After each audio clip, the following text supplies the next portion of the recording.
নমস্কাৰ স্বাগতম জনাইছোঁ নীতিত একাডেমি ইউটিউব চেনেললৈ মই ৰুবুল আমিন আমি এইটো ভিডিঅ' শিকিম ক্লাছ 1ৰ গণিত বিষয়ৰ 13 নম্বৰ অধ্যায়ৰ বিষয়ে 13 নম্বৰ অধ্যায়টোৰ নাম কি আছে চানেকি তো আমি চাওঁ আহা ইয়াতে চানেকি ইয়াতে কি কোৱা হৈছে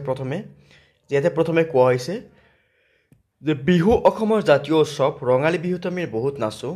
নাচনীজনৰ হাতত থকা জাপিটোলৈ মন কৰাচোন জাপিটোত থকা বিভিন্ন সাজনবোৰ চাওঁ আহা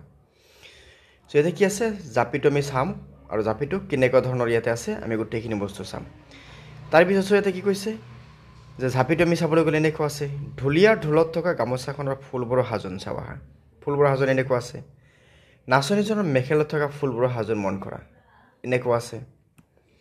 তাৰপিছত কি আছে আমাৰ চাৰিওফালে থকা বস্তুবোৰ বা কিছুমান চানেকি চাওঁ আহা পৰিৱেশত পোৱা চানেকিসমূহ এইটো কি আছে তাল গছৰ পাত এইটো কি আছে পখিলা এইটো কি আছে ফুল পাহ এটা আছে ইয়াতে কি আছে পিঁয়াজ আছে মানুহে সজা চানেকি মানুহে এইটো কি আছে দেৱাৰ এটা বনাব গ'লে বা এইটো তাজমহল এটা আছে বা ইয়াতে কি আছে গামোচা এটা নাইবা ইয়াতে কি আছে জেউৰা বেৰ এটা আছে অ'কে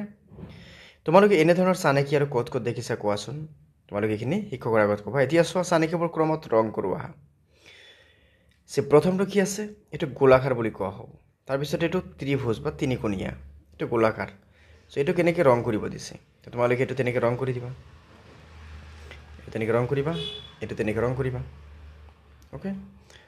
আৰু ইয়াতে এইটোত ৰং কৰি দিবা যদি ইয়াতে ৰং কৰিব দিছে তোমালোকে ৰং কৰিবা এইমতে অ'কে এতিয়া চোৱা চানেকিবোৰ সম্পূৰ্ণ কৰা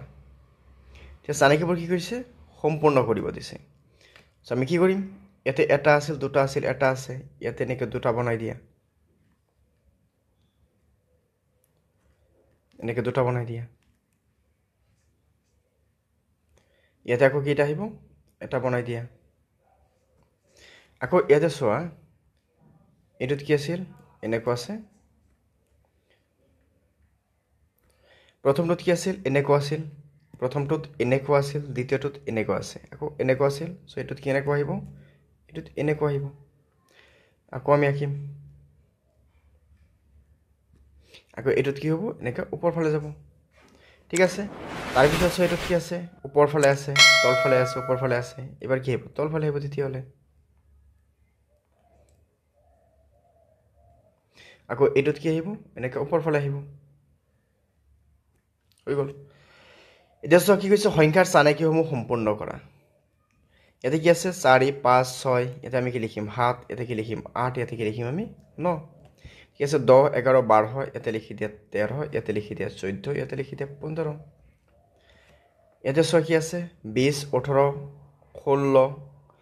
তেতিয়াহ'লে ইয়াতে কি আহিব 14 ইয়াতে কিমান আহিব 12 ইয়াতে কিমান আহিব 10 এতিয়া মাজত 1 কি কৰা এককে কি কৰা হৈছে কমাই দিয়া হৈছে মানে ইয়াতে 19টো লিখা নাই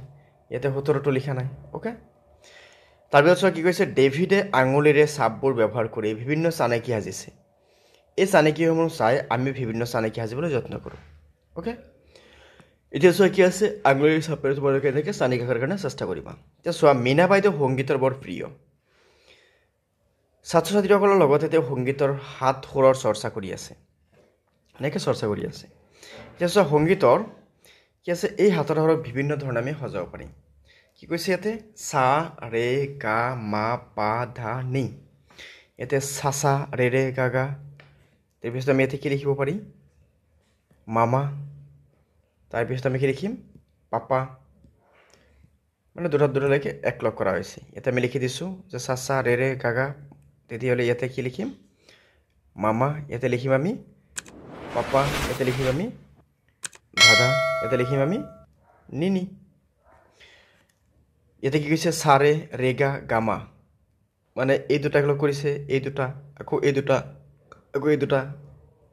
গামা তেতিয়াহ'লে এবাৰ কি আহিব মাপা এবাৰ কি আহিব পাধা এবাৰ কি আহিব কি পালোঁ আমি ইয়াতে সাৰে গামা সাৰে ৰেগা মাপা মাপা পাধা ধানি এতিয়া কি আহিব ধানি ধানি তাৰপিছত কি আহিব নিচা নিচা অ'কে তাৰপিছত চোৱা ইয়াতে কি আছে তিনিটাকে লৈছে এইবাৰ সাৰে গা ৰে গামাপা তাৰপিছত গামাপা ইয়াতে কি আহিল তেতিয়াহ'লে আমি এবাৰ কি কৰোঁ মাপা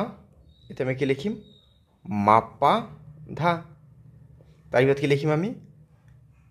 পা ধা নি হৈ গ'ল ঠিক আছে চ' আমি এইখিনি শিকিলোঁ নেক্সট আমাৰ লাষ্ট চেপ্টাৰটো আছে যিটোৰ নাম আছে টকা আৰু পইচা বা টকা পইচা আমি সেইটো পৰৱৰ্তী ভিডিঅ'ত আমি আলোচনা কৰিছোঁ তোমালোকে নিশ্চয় এইখন চাই ল'বা অ'কে ধন্যবাদ